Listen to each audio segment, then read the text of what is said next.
이에 그들이 찬미하고 감람산으로 나아가니라. 아멘. 할렐루야. 네, 오늘 이 시간에는 거울 앞에 나를 비추라 라는 말씀의 제목으로 사순절 네 번째 말씀을 나누도록 하겠습니다. 여러분, 요즘 TV를 봐도 또 유튜브를 봐도 또는 SNS를 봐도 이 컨텐츠로서 자주 등장하는 것이 있어요. 그게 뭐냐면 바로 음식입니다. 먹는 거예요. 자, 1박 2일로 게임하면서 밥 먹고, 그리고 또 어쩌다 사장이라는 프로그램을 보면 마트나 가게 사장을 하면서 또 음식을 만들어서 맛있게 먹고, 자, 삼시세끼는 어떻습니까? 그야말로 세끼를 다 음식해서 또 먹고, 식스센스라고 요즘에 하고 있는 프로그램 제가 잠깐 봤는데 진짜 음식점인지 가짜 음식점인지를 구별하는 거예요. 거기서도 또 맛있는 음식을 서로 나누어 먹고, 냉장고를 부탁해 15분 동안 유명 셰프가 만든 음식을 또 가지고 맛있게 먹고, 먹는 게 빠지지 않아요. 그리고 생생정보, 이름이 바뀌었죠. 예전에 생생정보 통해서 생생정보를 봐도 6시 내고향을 봐도 맛집이 나옵니다. 그리고 그 지역 특산물로서 맛있는 음식을 해먹는 장면이 나와요. 그러니까 우리가 TV를 돌리다 보면 모든 프로그램에 이 먹는 장면이 빠지면 안 될 만큼 먹는 것이 정말 중요한 그런 시대가 되었죠. 여러분, 우리나라를 대표하는 2대 명절이 있습니다. 바로 설날과 추석이에요. 자, 설날과 추석에도 우리가 꼭 먹어야 될 음식이 있죠. 자, 설날에는 뭘 먹어야 되죠? 떡국을 먹어야 됩니다. 떡국을 먹어야 한 살을 더 먹는다라고 생각을 합니다. 자, 추석에는 송편을 먹습니다. 이 송편을 먹는 의미는 풍년과 가족의 화목을 기원하는 의미로 이 송편을 빚어서 먹는다고 합니다. 여러분, 오늘 본문의 첫 문장에도 이스라엘의 명절이 나와요. 자, 1절에 보면 무교절 첫날에 라는 말씀이 나옵니다. 무교절이라는 이스라엘의 명절이 나와요. 이 무교절 혹은 유월절이라고 부르는 이 무교절과 유월절에는 이 이스라엘 사람들이 반드시 먹어야 되는 음식이 있습니다. 자, 이것은 출애굽기에서 애굽에서 나올 때에 하나님께서 명령하신 그 명령에 따른 전통이 된 것이죠. 자, 무교절 첫날 유월절에는 뭘 먹냐? 양고기를 불에 구워서 먹습니다. 1년 된 수컷 양이에요. 그리고 무교병, 누룩이 없는 무교병을 이제 구워서 먹습니다. 그리고 쓴 나물과 함께 먹어요. 이게 바로 이스라엘이 명절로 지키는 유월절 혹은 무교절이라고 말하는 그 명절입니다. 반드시 이 음식을 해서 먹어야 됩니다. 자, 오늘 본문의 1절에는 무교절 첫날에 라고 말하는 이스라엘의 명절이 지금 임박했다 혹은 무교절이 되었다 라고 말하고 있어요. 그러면 반드시 저 음식들을 먹어야 되는 상황입니다. 그런데 우리가 오늘 읽었던 이 마태복음을 포함해서 사복음서를 아무리 찾아봐도 무교절인데, 유월절인데 양고기를 먹는 장면은 전혀 나오지 않습니다. 자, 대신 양고기 대신에 뭐가 준비되어 있나요? 떡과 포도주가 준비되어 있어요. 자, 이 날은 목요일 저녁입니다. 그리고 예수님께서 제자들의 발을 씻겨주셨어요. 그리고 제자들과 함께 그 떡과 포도주를 나누는 최후의 만찬을 한 날이 바로 이 무교절 첫날이라고 말하는 바로 이때예요. 자, 그런데 문제는 바로 여기서 아주 머리가 아픈 여러 가지 해석의 문제가 생깁니다. 왜냐하면 마태, 마가, 누가 복음, 공간 복음에서 말하는 이 무교절 첫날과 요한 복음에서 말하는 유월절과 날짜가 다르다는 거예요. 자, 이것까지 설명하면 한 2시간은 걸리기 때문에 이거는 빼고, 오늘 왜 양고기가 없는가? 왜 예수님은 유월절 저녁에 식사를 해야 되는 그 금요일날 하지 않고 하루 땡겨서 목요일날 제자들과 최후의 만찬 유월절 식사를 하셨는가? 라는 이 2가지 질문을 함께 나눠보도록 하겠습니다. 이 사진 보면 제가 계속 연구했어요. 저도 잘 몰라가지고 막 성경을 찾고 막 찾아서 어느 정도 답을 낸 거예요. 2가지 질문에 대해서. 자, 첫 번째 질문은 뭐냐면, 왜 예수님께서는 유월절 식사를 해야 되는 금요일 저녁에 최후의 만찬을 하지 않고 목요일 저녁에 하루 빨리 유월절 식사를 준비하셨나라는 질문입니다. 자, 이것에 대한 대답은 이겁니다. 오늘 본문 28절에 보면 이것은 내 언약의 피라고 말씀하고 계세요. 그러니까 예수님께서는 지금 제자들과 이제 예수님이 십자가에 달려 조금 있으면 돌아가시기 때문에 마지막 회식을 하고 있는 장면이 아니에요. 여기서 떡과 포도주를 마시고 먹는다라는 것은 예수님이 제자들과 함께, 그리고 제자들이 앞으로 세워갈 또 다른 제자들에게 새 언약을 세우기 위해서 떡과 포도주를 만찬으로 준비하신 것입니다. 자, 예수님께서는 자신이 유월절 어린 양으로 죽기 위해서 하루 먼저 이 유월절 식사, 최후의 만찬을 하셨던 거예요. 자, 누가복음 22장에 보면 때가 이름에 예수께서 사도들과 함께 앉으사 이르시되 내가 고난을 받기 전에 너희와 함께 이 유월절 먹기를 원하노라. 예수님께서는 원하셨던 거예요. 예수님이 금요일 날이 되면 이미 십자가에 달려 죽으시고 무덤에 계시기 때문에 유월절 양을 잡아야 되는 금요일이 아니라 하루 전에 제자들과 함께 이 유월절 음식을 먹기를 원하셨다라고 누가복음에서 말씀하고 계신 것입니다. 그러니까 예수님께서는 제자들과 이 새 언약을 맺는 이 유월절 식사를 하시기 위해서, 그런데 내일이 되면 이미 예수님은 십자가에 달려 죽으시기 때문에 하루 전날 이 유월절 식사를 하셨던 거예요. 자, 그러면 두 번째 질문이 있죠. 유월절 식사 혹은 무교절 첫날 식사인데 왜 양고기가 없는가? 이스라엘 전통에 따르면, 또 구약 말씀의 전통에 따르면 양고기가 있어야 되잖아요. 근데 없어요. 자, 이유는 뭐냐면 떡과 포도주는 유월절에 피를 흘리며 죽는 양을 표현하고 계시는 거예요. 근데 양이 없잖아요. 떡과 포도주는 있어요. 근데 떡과 포도주가 양의 피와 살을 표현하고 있는데 양은 없죠. 그 어린 양이 바로 예수님이 되신다는 거예요. 최후의 만찬을 통해서 떡과 포도주를 나누면서 제자들과 함께 내가 너희를 위해, 너희들의 죄를 위해 내가 대신 어린 양이 돼서 죽을 거야 라는 것을 말씀하고 계시는 거예요. 그것을 오늘 본문에서는 새 언약이라고 말하고 있는 거죠. 여러분, 말 중에, 그러니까 언어 중에 비언어적인 것이 있어요. 그게 뭐냐면 말을 하지 않아도, 말을 내뱉지 않아도 형상으로 또는 뭔가 표시로 그 말을 대신할 수 있는 거죠. 자, 떡과 포도주가 있고 양고기가 없다라는 말은 예수님께서 지금 비언어적인 표현으로 말씀하고 계시는 거예요. 굳이 예수님이 입으로 말하지 않아도 표현되는 것이 있다는 것이죠. 떡과 포도주는 유월절에 피를 흘리며 죽는 양이다. 그리고 그 십자가에 달려 죽는 내가 너희 대신 죽는 양이다라고 말씀하고 계신 것입니다. 그러니까 예수님의 십자가의 죽음 이후에 지성소와 성소를 구분하는 휘장이 찢어지죠. 그 말은 뭡니까? 더 이상 너희가 너희의 죄 때문에 양을 대신 잡지 않아도 된다라는 거예요. 왜요? 예수님께서 어린 양이 되셔서 우리의 죄를 위해, 영원한 죄를 위해 이미 죽으셨기 때문에 그럴 필요가 없다라는 거예요. 그래서 떡과 포도주로 십자가에 죽으신 어린 양 예수 그리스도를 기념하는 성찬식이 이때부터 전통이 되었던 것이죠. 예수 그리스도의 피가 유월절 어린 양의 피를 대신하는 새 언약이다라는 것을 우리 오늘 본문 말씀을 통해서 볼 수 있는 것입니다. 자, 예수님께서는 이런 깊은 의미를 가지고 사랑하는 제자들과 이제 얼마 있으면 당신께서 십자가에 달려 죽으시기 때문에 여러 가지 복잡한 심경과 마음을 가지고 제자들과 함께 최후의 만찬을 하셨을 거예요. 그리고 사랑하는 제자들의 발을 씻겼어요. 여러분, 발을 씻기는 직업은 종입니다. 그러니까 그렇게 내가 너희를 섬기러 왔다는 거예요. 죽음으로까지 내가 너희를 섬기러 왔다. 제자들의 발을 씻기고 그들과 함께 떡과 포도주를 나누셨어요. 그런데 그 자리에, 그런 너무 고귀하고 아름다운 주님의 사랑이 넘치는 그 자리에 전혀 다른 생각을 가지고 있는 사람이 있어요.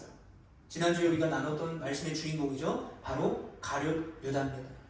자, 가룟 유다는 예수님을 잡으려고 계속 기회를 노리고 있어요. 왜 노리고 있습니까? 이미 대제사장들에게 은 30을 받았어요.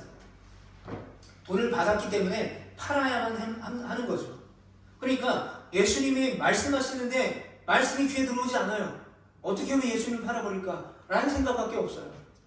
떡과 포도주가 어떤 의미인지도 잘 받아들여지지 않아요. 예수님께서는 제자들이 이 떡과 포도주를 이해하기를 원하셨고 예수님이 십자가에 달려 죽으시는 그 이유에 대해서 이해하기를 원하셨지만 제자들도, 가룟 유다도 그게 무슨 말인지 잘 몰라요. 잘 받아들여지지 않는다는 거죠.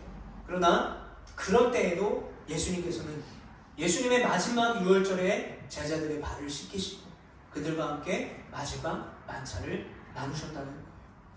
여러분, 그런데 중요한 것은 예수님께서는 이 모든 것을 다 아셨다는 거예요. 다 아셨어요. 가룟 유다가 나를 팔 것이고 내가 십자가에 달려 죽을 것이고 내가 그 십자가에 달려 죽는 과정 가운데 표현할 수 없는 고통을 얻을 것을 다 아셨어요. 그러나 주님은 미리 준비하셨던 거예요. 제자들과 하룻밤은 그 유월절의 식사를 하시면서 양고기 대신에 예수님의 살과 피를 떡과 포도주로 나누셨어요. 이것은 십자가에서 찢겨나간 내 몸과 내 살이다. 이것은 내가 십자가에서 다 흘려서 더 이상 흘릴 피가 없을 만큼 흘렸던 내 피다라고 제자들에게 말씀하고 계신 것입니다. 우리가 오늘 이 말씀을 보면서 우리가 생각해야 될 것이 있습니다. 여러분, 우리가 믿고 섬기는 예수님이 바로 이 인류의 죄를 위해서 그리고 나를 위해서 대신 죽으신 분이라는 것을 우리는 꼭 믿어야 함을 여러분 기억하시길 바랍니다. 나를 위해 죽으신 예수 그리스도, 나의 죄를 위해 대신 죽으신 예수 그리스도. 여러분, 우리가 패션 오브 크라이스트라는 영화를 보신 분은 아시겠지만 채찍에 맞는 장면이 나옵니다. 근데 그 채찍이 단순한 채찍이 아니에요. 동물의 뼈가 박혀있는 그 채찍에 맞습니다. 예수님 살점이 막 뜯겨나가요. 그리고 그 무거운 십자가를 지고 그 골고다의 언덕길을 오르시는 거죠. 극악의 고통으로 유명했던 그 십자가에 달려 살이 찢기시고 피 한 방울도 남기지 않고 다 흘리고 죽으신 유월절의 어린 양이 바로 예수 그리스도가 되셨던 거죠. 누구 때문에요? 바로 저와 여러분 때문에. 우리 때문에 예수님께서 그런 고초와 순환을 겪으셨다는 것입니다. 여러분, 우리가 지난 수요일 말씀에서 우리는 출애굽에서 행했던 그들의 유월절에 대해서 잠깐 나눴습니다. 애굽에서 노예로 어떻게 살았습니까? 이스라엘 백성들이 온갖 노역에 시달렸어요. 고통받았습니다. 그런데 그들이 그 고난과 노역과 어려움 속에서 하나님을 잊어버려요. 왜요? 너무 힘드니까, 너무 지치니까, 하나님의 은혜가 보이지 않으니까. 여러분, 우리도 그럴 때가 있어요. 하나님의 은혜가 보이지 않을 때, 아무리 기도해도 응답하시지 않을 때, 아무리 내가 기도해도 내 고난이 사라지지 않을 때에 우린 지쳐요. 낙심해요. 하나님을 잊기 시작합니다. 다른 것을 더 의지하기 시작해요. 이스라엘 백성들은 마찬가지입니다. 그 애굽의 노예로 살았던 그 어려운 시기 속에서 그들은 하나님을 잊어버렸어요. 그리고 그들이 섬기는 주인, 인간 주인을 섬겼고, 또 애굽에서 믿었던 수많은 온갖 우상들을 섬겨야만 했었습니다. 그런데 그들에게 하나님은 은혜를 베풀어 주셨어요. 어떤 은혜를 베풀어 주셨습니까? 그들을 그 고통 가운데, 노역 가운데 출애굽하게 하셨던 거예요. 근데 이게 단순히 어려움의 자리에서 편안함의 자리로 이동시킨 것이 아니라 그들이 섬겼던 우상을 내려놓게 하시고, 그들이 섬겼던 주인을 내려놓게 하시고, 그들이 잊어버렸던 하나님을 다시 한번 깨닫게 하신 은혜를 이스라엘 백성들에게 허락하셨던 거예요. 그리고 마지막 10번째 재앙, 장자의 죽음에서 하나님이 천사를 보내서 그곳에 있는 모든 장자를 다 죽이죠. 바로의 장자까지 죽어요. 그래서 그 애굽 전체가 비통에 잠기는데 이스라엘 백성들에게 하나님이 말씀하셨어요. 문설주와 임방에 어린 양의 피를 바르면 내가 그 죽음을 넘어가겠다. 영어로 하면 패스오버예요. 유월절이 패스오버라고 말하거든요. 왜요? 사망에서, 죄에서 주님의 십자가의 은혜로 말미암아 넘어가셨다는 거예요. 지금 우리의 삶도 마찬가지입니다. 어린 양 대신 예수 그리스도, 그 어린 양의 피를 문설주와 임방에 발랐을 때에 그 장자의 죽음이 넘어갔던 것처럼, 죄의 문제가 해결된 것처럼 우리도 예수 그리스도를 나의 구주로 영접하고 나를 위해 십자가에 달려 죽으신 예수 그리스도를 믿는다면 우리 역시 그런 구원의 은혜를 누릴 수 있게 된다는 거죠. 양을 잡지 않아도 돼요. 그 피를 바르지 않아도 돼요. 왜요? 이미 예수님께서 십자가에서 그 피를 다 흘리셨기 때문입니다. 예수님께서는 이스라엘 백성들의 자유의 문제를 해결해 주셨을 뿐만 아니라 그들이 애굽의 노예에서 하나님의 백성으로 변화되는 진정한 자유를 누리게 하셨어요. 그래서 고린도전서 5장 7절에 이렇게 말합니다. 너희는 누룩 없는 자인데 새 덩어리가 되기 위하여 묵은 누룩을 내버리라. 우리의 유월절 양 곧 그리스도께서 희생되셨느니라. 예수님께서 우리의 그 묵은 누룩, 우리의 죄, 사망으로 갈 수밖에 없는 우리의 연약함을 해결하기 위해서 유월절 양 예수 그리스도가 우리를 위해 희생하셨다라고 말씀하고 있는 것입니다. 어린 양의 피로 이스라엘 백성들이 영원한 죽음에서 구원받은 것처럼 예수님께서 바로 우리를 구속하시기 위해 대신 죽으신 유월절 어린 양 되심을 여러분 믿으시기를 축복합니다. 유월절 어린 양의 십자가에 죽으시기 위해서 예수님은 그 십자가의 길을 묵묵히 걸어가세요. 제자의 배신도 알았고요. 자신의 죽음도 알았고요. 십자가의 고통이 얼마나 큰지도 알고 계셨으나 그 길을 묵묵히 걸어가셨습니다. 그리고 그 길 가운데 예수님은 제자들을 발을 씻기시고 그들과 마지막 만찬을 하세요. 우리가 그 장면으로 다시 한번 돌아가 보겠습니다. 자, 21절부터 22절 말씀에 보면 그들이 먹을 때에 이르시되 내가 진실로 너희에게 이르노니 너희 중에 한 사람이 나를 팔리라 하시니 그들이 몹시 근심하여 각각 여짜오되 주여 나는 아니지. 자, 이제 떡과 포도주가 준비되어 있습니다. 이제 막 식사를 시작할 때가 됐어요. 그런데 이제 맛있게 식사를 하려고 하는 그때에 예수님께서 갑자기 생뚱맞게 날벼락과 같은 말씀을 하십니다. 너희 중에 한 사람이 나를 팔 거야. 제자들의 반응이 어떻습니까? 그들이 몹시 근심하여 라고 말해요. 몹시 근심했다. 그런데 이 번역은요 좀 약해요.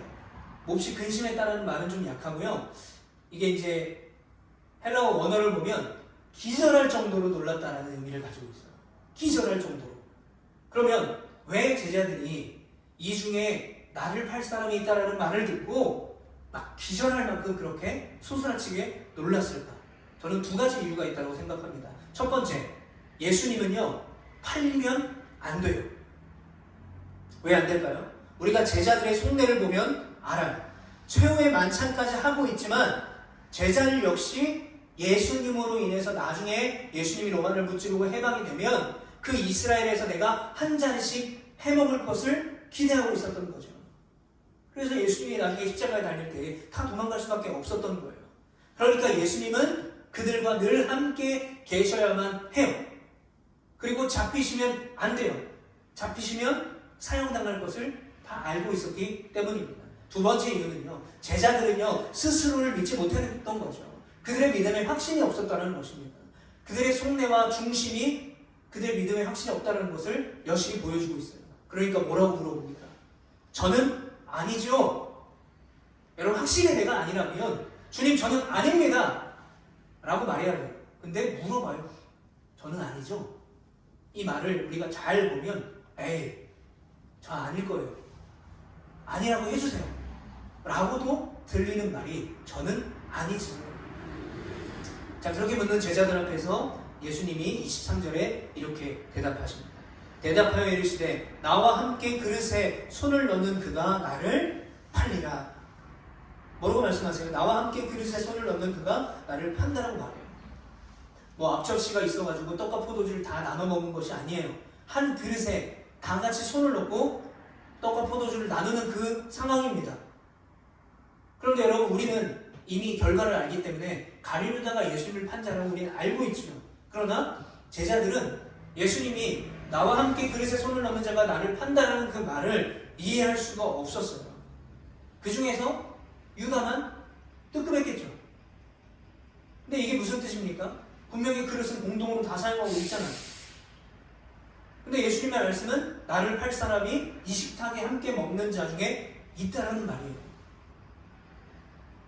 여기서 두 가지를 알 수가 있습니다. 첫 번째는요, 현재 제자들은 배신자가 누군지를 모르고 있다는 거예요.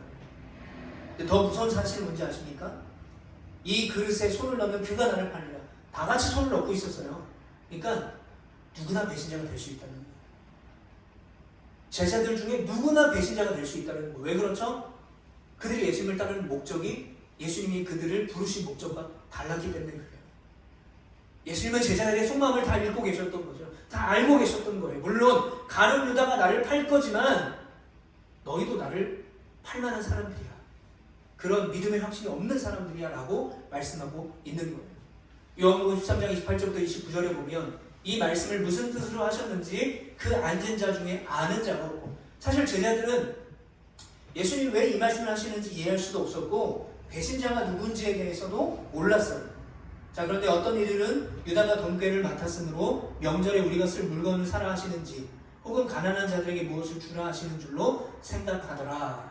이해하지 못했던 거죠. 제자들도 잘 몰랐던 거예요. 자, 그런데 이렇게 말씀하고 계셨던 예수님에게 가룟 유다가 이렇게 물어봅니다. 25절 말씀 우리 한번 같이 읽어볼까요? 시작. 예수를 파는 유다가 대답하여 이르되 랍비여 나는 아니지요 대답하시되 내가 말하였도다 하십니다. 여러분 이 짧은 문장 하나에 아주 중요한 여러 가지 의미가 담겨져 있습니다. 자, 가룟 유다가 마음의 찔림을 가졌겠죠. 이 중에 나를 팔 사람이 있다. 난지 어떻게 하셨지? 그러면서 남은 제자들이 나는 아니죠? 저는 아니죠? 라고 다 물어보고 나서 조용히 물어봐요. 주님, 랍비요, 저는 아니죠? 지금 뻔뻔하게 자기 양심을 속이고 묻고 있는 거예요. 예수님까지도 속이려고 하고 있는 거예요. 자, 그런데 여러분 25절에 유다의 질문을 잘 보세요. 여기 아주 중요한 단어가 있습니다. 바로 랍비라는 단어입니다. 자, 22절을 보면 제자들은요 예수님에게 뭐라고 말해요? 주여, 저는 아니지요 라고 물어봐요. 주여, 헬라어로 퀴리오스라는 뜻입니다. 주님, 나의 전부가 되시는 분, 나의 구세주라는 뜻을 갖고 있어요. 자, 그런데 유다가 예수님을 뭐라고 불러요? 랍비라고 불러요. 랍비는 뭡니까? 선생님이에요. 선생님, 스승, 존경할 만한 분이라는 거예요. 그러니까 다른 제자들은 나를 구원해 주실 분이라고 부르는데 가룟 유다만 뭐라고 불러요? 선생님이요 라고 부르고 있는 거예요. 이미 가룟 유다는 사탄의 도구에 전락했습니다. 은 30을 받았어요. 예수님의 값을 이미 받았고 예수님을 앞으로 팔아먹어야 되는 사람입니다. 그러니까 예수님이 그에게 퀴리오스가 될 수 없는 거예요. 가룟 유다에게 예수님은 주님이 될 수 없는 거예요. 가룟 유다에게 예수님은 그냥 나에게 좋은 말을 해주는 선생님 정도밖에 될 수 없었던 거죠. 실제로 우리가 이 사복음서를 보게 되면 성경에서 예수님을 랍비라고 부른 구절은요 가룟 유다밖에 없었어요. 그리고 예수님이 25절에 이렇게 대답하십니다. 네가 말하였도다. 자, NIV 성경을 보면 Yes, it is you 라고 불러요. 그게 너야 라는 거예요. 주님, 저는 아니죠. 그러니까 선생님, 저는 아니죠 라고 가룟 유다가 물어봤을 때 네가 말한 사람이 바로 너야. 바로 그거야. 너야 라고 주님이 말씀하셨어요. 자, 성경에서는 자세히 나와 있진 않지만 아마도 이 가룟 유다는 예수님께 조용히 가서 은밀히 가서 물어봤을 거예요. 왜냐하면 다른 제자들도 다 있었기 때문에 거기서 대놓고 물어보지는 않았을 거예요. 왜냐하면 예수님이 그게 바로 너야 라고 대답했다면 제자들의 의심을 살 수밖에 없기 때문에. 그리고 제자들의 감시가 더 상엄해지면 예수님을 팔 수 있는 기회를 잃어버리기 때문에. 랍비요, 은밀히 가서 물어보는 거예요. 귓속말로 물어봤겠죠. 랍비요, 저는 아니죠. 그게 바로 너야.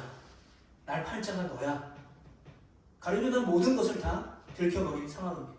자, 그래서 요한복음 13장 30절에 보면 유다가 그 조각을 받고 곧 나가니 밤이로라.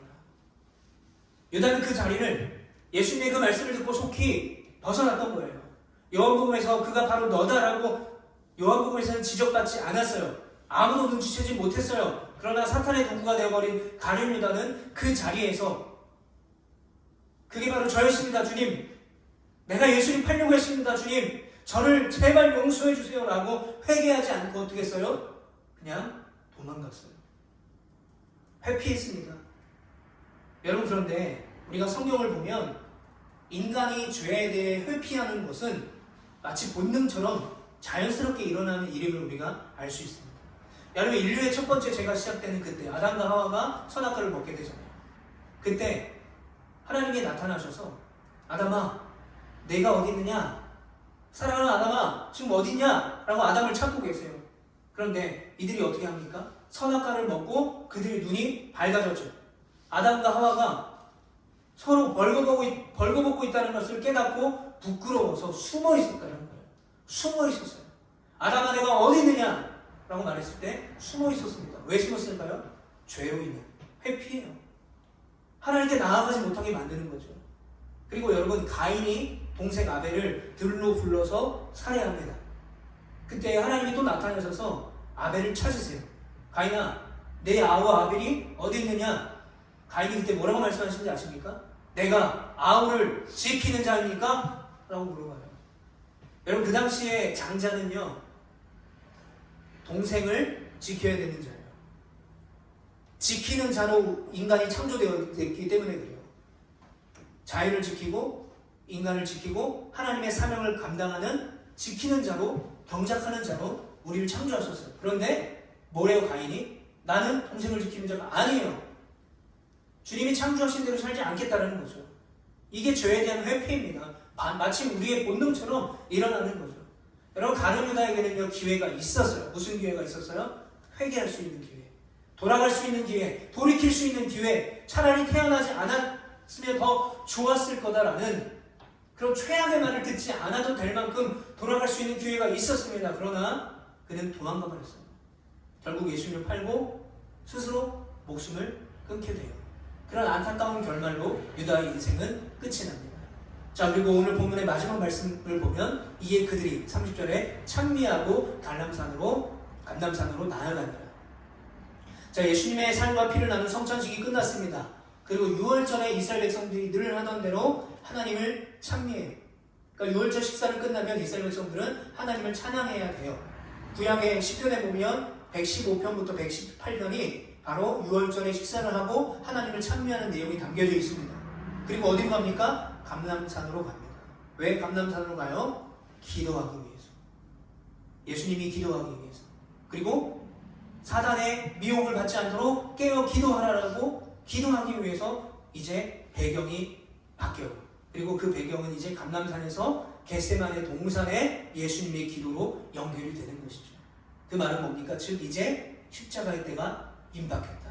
예수님의 십자가의 죽음이 임박했다라는 것입니다. 여러분, 이제 말씀을 정리하겠습니다. 사랑하는 성도 여러분, 예수님께서 십자가에 달려 죽으신 대속으로 말미암아 우리가 구원을 받게 되었어요. 여러분, 이거는 변하지 않는 진리입니다. 변치 않는 진리예요. 그런데 구약에 예언된 언약이 있습니다. 구약, 올드 테스트먼트, 옛 언약입니다. 이 옛 언약은요, 구약에 예언된 언약은 이스라엘 백성들, 하나님의 아브라함을 통해서 선택한 이스라엘 백성들에게만 해당되는 언약이에요. 그런데 신약, 뉴 테스트먼트, 이 새 언약은 혈통이 중요하지 않아요. 민족이 중요하지 않습니다. 나라와 관계가 없습니다. 새 언약은 새로운 백성과 맺어졌던 거예요. 바로 하나님께서 보내신 독생자 예수 그리스도를 믿는 사람, 믿는 저와 여러분들이 바로 이 새 언약의 주인공이다라는 것을 기억하셨으면 좋겠어요. 오늘 본문 28절에도 나의 피, 곧 언약의 피니라라고 말씀하시잖아요. 그래서 사도 바울이요, 그렇게 새 언약을 받아서 예수 그리스도의 구원을 믿게 되고 그 은혜와 축복을 그리고 그 특권을 누리고 있는 사람들에게 고린도전서 11장에 이렇게 말하고 있습니다. 11장에 보면 11장 28절에 보면 이렇게 말해요. 같이 한번 읽어볼까요? 28절 시작. 사람이 자기를 살피고 그 후에야 이 떡을 먹고 이 잔을 마실지니. 자, 바울이 뭐라고 말하냐면 사람이 자기를 먼저 살펴야 된다는 거예요. 뭘 하기 전에? 떡과 잔을 마시기 전에. 그러니까 내가 구원받은 하나님의 자녀로 거룩한 성찬식에 참여하기 전에 내 믿음을 살펴보라는 거예요. 예수님의 살과 피를 먹고 마심으로 구원받은 새 언약의 백성들은 그 살과 피를 기억하고 자기를 살피는 삶을 살아야 된다고 말씀하고 있습니다. 자기를 살피라는 것이 무슨 말일까요? 그 언약을 받은 사람, 예수님의 살과 피를 먹고 마심으로 구원받은 사람에게는 정확한 기준이 필요하다는 거예요. 나를 살필 수 있는 기준. 그게 뭐냐면 말씀이라는 거울 앞에 우리의 신앙의 모습을 들여다보라는 거예요. 말씀이라는 거울 앞에. 우리가 거울 앞에서 나를 살피잖아요. 말씀의 거울로 내 신앙을 점검해야 된다는 거죠. 나는 예수님을 지금 잘 따르고 있는가? 나는 예수님의 십자가의 희생과 그 은혜를 내가 기억하며 살고 있는가? 라는 것을 말씀이라는 거울을 통해서 살펴봐야 된다는 거예요. 왜요? 그런 믿음의 체크 없이, 신앙의 점검 없이 중심 없는 떡과 잔을 마시는 성찬의 행위는 아무런 도움도 되지 않는다라고 바울이 말씀하고 있는 것입니다. 내가 구원받았습니다. 내가 예수를 믿고 깨끗해졌습니다. 예수 그리스도가 나를 용서하셨습니다라고 말하지만 나를 살피지 않는다면, 말씀의 거울 앞에 나를 점검하지 않는다면 하나님의 백성답게 구원받은 자녀로 그 사람답게 살지 못한다는 거예요. 여러분, 하나님의 거울이라는 책이 있습니다. 맥스 루케이도 목사님이 쓰신 책인데 되게 얇아요. 100페이지가 안 될 겁니다. 이 책에서 뭐라고 말하냐면 하나님의 지음을 받은 우리는 하나님의 마음과 뜻과 영광을 비추는 거울이라고 말했어요. 우리를 하나님의 거울이에요. 그런데 만약 그 거울이 빛을 반사시키는 것을 당연한 거잖아요. 거울이 하는 일. 근데 그것을 감당하지 않는다면 거울로서 무슨 쓸모가 있냐라는 거예요. 그래서 그 책에서 말하는 것은 우리는 먼저 빛의 근원인 하나님을 온전히 바라보고 그 빛을, 내가 받은 빛을 세상에 반사시켜야 된다는 거예요. 그것이 결국 뭐예요? 하나님의 영광을 위한 일이다 라고 하나님의 거울이라는 책에서 말씀하고 있습니다. 여러분, 우리는 지금 사순절을 보내고 있습니다. 우리는 말씀의 거울을 보면서 그 말씀의 거울 앞에 서서 우리는 이렇게 질문할 수 있어야 돼요. 혹시 내가? 혹시 내가? 여러분, 아까 예수님께서 뭐라고 말씀하셨습니까? 나를 팔 자가 이곳에 있다라고 말하면서 말씀하시면서 이 그릇에 손을 넣는 자가 나를 팔 거다라는 겁니다. 그 말은 뭐예요? 제자들에게 다 예수님을 팔을 수 있는 가능성이 있다는 거죠.